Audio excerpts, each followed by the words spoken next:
Hi, I'm Lisa. Merry Christmas to you all.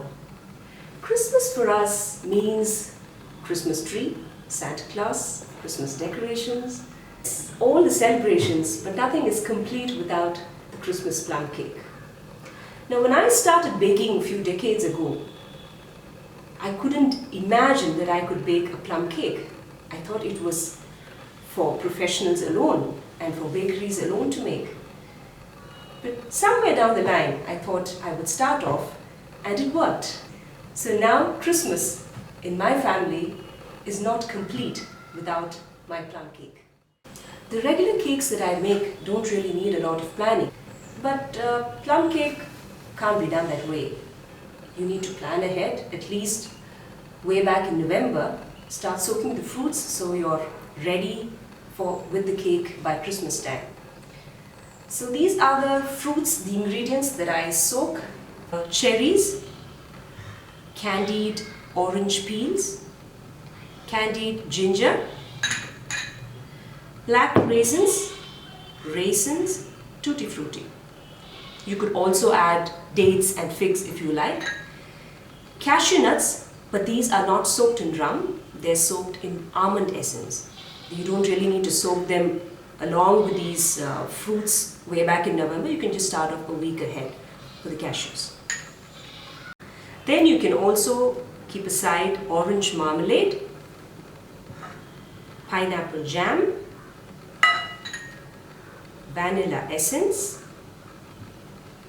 4 eggs separated into yolk and white. I have the whites there.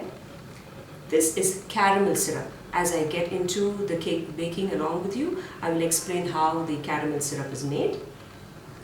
Then we have baking soda, baking powder, and salt. No food is complete without a pinch of salt.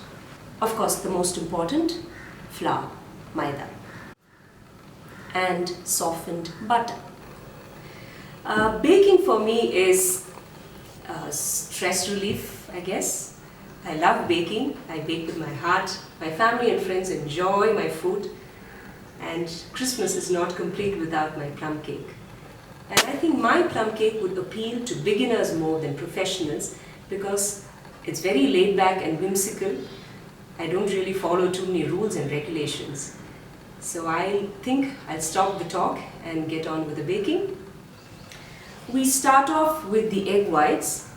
Usually the egg whites are added after the flour has been mixed, the whole thing is ready. The egg whites are added towards the end.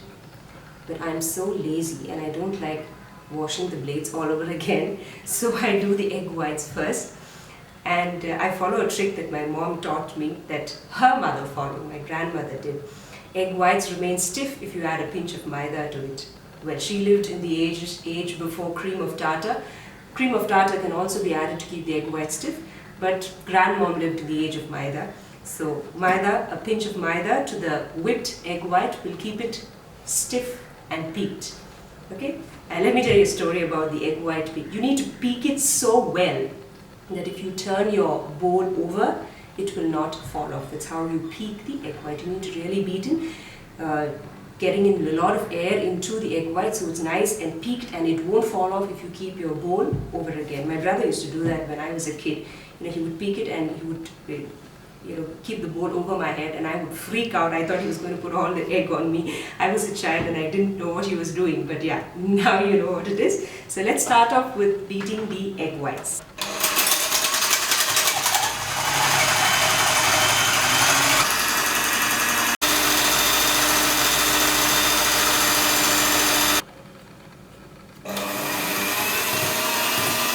About a minute and a half to beat those 4 egg whites. I just added a pinch of maida, like I said, my grandmom's trick, to keep the egg whites stiff till I finish mixing the rest of the ingredients. You can see that the egg whites have become stiff. Won't fall off. See the peak? Won't fall off even if I turn the bowl over. So the egg whites are stiff and kept aside. Don't have to wash the blade all over again. We start off the next ingredients. That's butter, 250 grams, softened. Remember to keep it out of the refrigerator at least an hour before you start baking. The next ingredient is 4 egg yolks. I hope you know how to separate egg yolks. You just need to break the egg into two and get the egg yolk into one of the shells, or you can probably pour it into your hand if you're not really experienced, and the egg yolk will remain and the egg white will flow out of your hands and collect in the other bowl. We start beating the egg yolks and the butter together.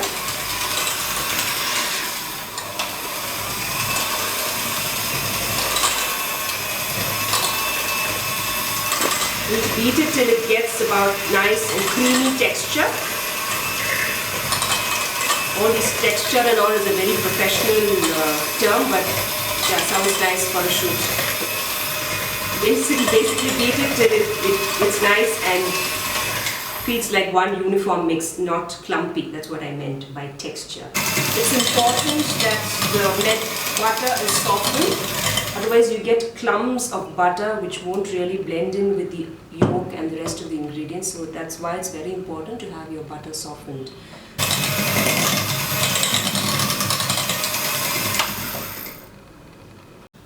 When we first started off with showing you the ingredients, I warned you I was not a professional baker. I forgot to show you another important ingredient, that's sugar, powdered sugar.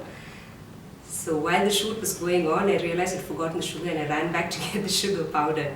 So we're getting into sugar now. Once the butter and egg yolk is nice and creamy, whipped up, we add 200 grams of powdered sugar. It's nicely finely powdered, 200 grams.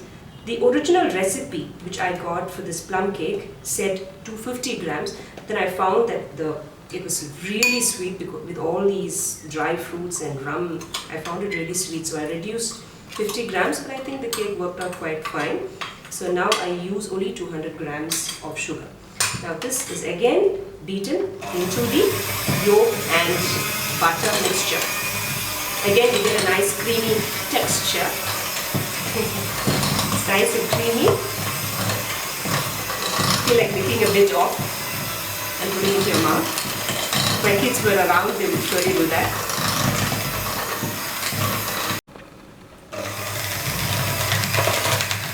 That's the creaminess that you can see for yourself.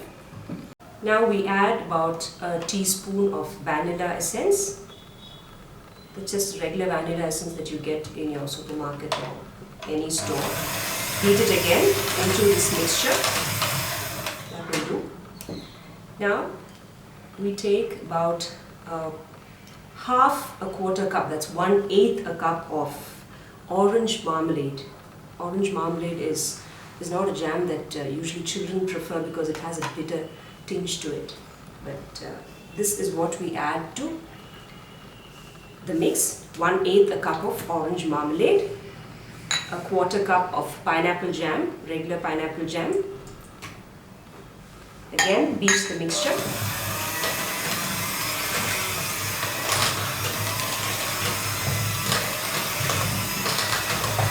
Creamy texture again, not to forget, so you get all of them blended well. This I showed you earlier was caramel syrup. Now caramel syrup is basically sugar that's burnt to smoke and made into a syrup using water. What you do is take about 100 or 200 grams of sugar as decided. If you're going to make a lot of cakes, then you can take a lot of sugar. Otherwise, just about a quarter cup of sugar. Put it into a pan and let the heat and just walk away from it, because if you're going to be standing around it, you get freaked out with all the smoke coming out of the pan and you feel like pouring water into it.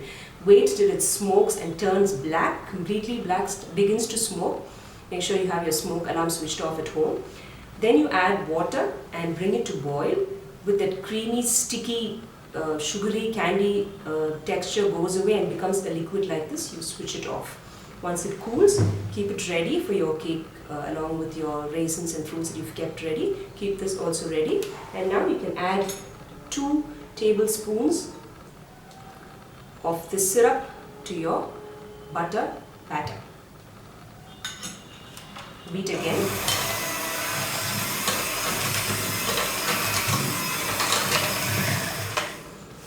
all these fruits that were soaked in rum need to be drained off the liquid that it was lying in all these months or weeks or days. So at least for half an hour it needs to be drained, all the liquid has to go off, and then you need to chop them finely. What I do is, again, I'm so lazy, I don't like chopping them, so I just put it in the chopper, chop half the portion and leave the other portion unchopped, and then I get this mixture here like this, and that is what I add to the cake batter.